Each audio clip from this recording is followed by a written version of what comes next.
up? What is happening? Welcome to another episode of Respect the Court. And ladies and gentlemen, Game 7 of the Denver Nuggets and the Oklahoma City Thunder has come to a close with Oklahoma City decisively, massively annihilated the Denver Nuggets for a 93 to 125 win on Sunday, and it was a complete dismantling. It was crazy. But, kudos to the Denver Nuggets for making it this far again, and considering the season that they had, a tumultuous season, losing a head coach and a general manager at the end of the season, and trying to find their stride once again.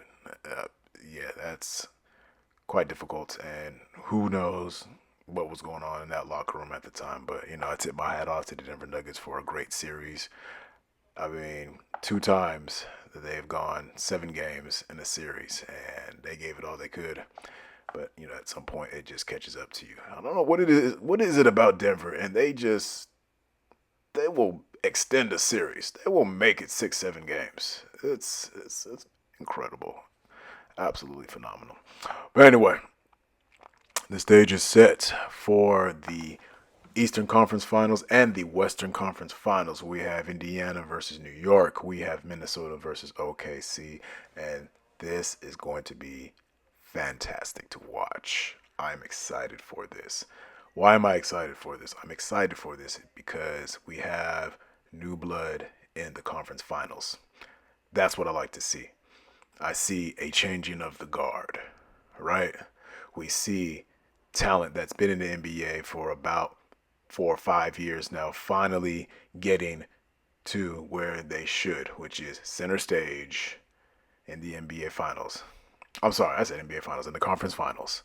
And that's how it goes, ladies and gentlemen. That is how things naturally progress, right? No disrespect to the old guard, but they've had a fantastic run. The KDs, the Stephs, the LeBrons, the Kawhis, the James Hardens, all these guys have had fantastic runs. Maybe one, maybe 2 of them may have one more chance at a championship, but the fact of the matter is, for a lot of them, it's time to move on. You gotta give it up to the young guns, to the new blood. All right, that's how it goes. Any industry that you're in, I don't care what it is. At some point, the old school, the old guys, they decide it's time to hang it up. They retire. They give some pointers to the young guys, and they step aside. They step out of the way and say, "Hey, it's all yours. Have fun with it. You had your time." And it's respectful to the game as well. At some point, you can't keep playing forever.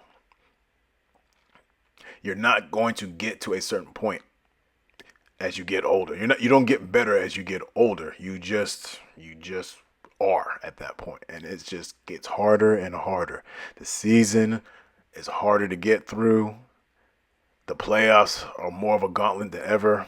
So I'm just happy to see that these young guys are finally getting the recognition and the shine they deserve, and really getting to a place and trying to cement themselves in NBA history, because it's time. It's time. But my picks, I don't know. Let's start with the East. Considering how New York really struggled against the Celtics, usually early on in the game, by getting down relatively quickly, like 15, 20 points, they would be down. And, New York showed their grit. New York showed their composure. They played a very well-balanced attack. And I think that's mainly the reason why they're able, 1, to win the series, and 2, never really be out of the game. The Celtics just seem to be on cruise control the entire time. But we're not talking about them because it's over. New York did what they had to do.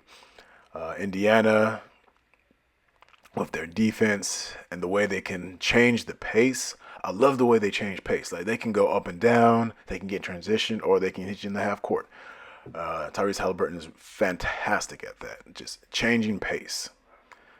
And Miles Turner has been phenomenal with the defensive end, with the rebounding. Um, all of them have been fantastic. Obi Toppin for here and there doing what he's got to do. Pascal Siakam has been excellent. Anyhow, yeah, both teams are excellent. I think for this series, I'm going to give the advantage to New York, but not by that much. I see this going 7 games, and I just think the brilliance of Jalen Brunson will at some point overwhelm Indiana, and because of that, I will give New York the advantage 4 games to 3. I think they're coming out 4 games to 3. It's going to be a very close series, but I think because of some timely turnovers here or there, or just a minor breakdown and miscommunication for Indiana, I do think that is what's going to happen. And for the Western Conference Final, we got, of course, like I said, Minnesota and OKC. I mean, OKC has just been, excuse me, they've been relentless. Relentless. Um, I think just about every series they've played, they've beaten someone by at least 30 points at one point. Right? Yeah. Memphis, they had that one game, beating them by 55. Denver, they closed them out by beating them by 30 plus. And yeah, they have all the tools they need to challenge Ant-Man and company. They really do. I mean, Anthony Edwards will be fantastic, but he had those moments in the Golden State series where he got out to a slow start himself. So that's something to keep an eye on going into the conference finals. But I think for this one, I mean, the Thunder have proved that they have been capable of holding on to that number 1 seed in terms of the way they play. So I think they're going to do it, and they're going to beat Minnesota in 6 games. I do. So those are my picks. I think that's what's going to happen. We'll see what's up.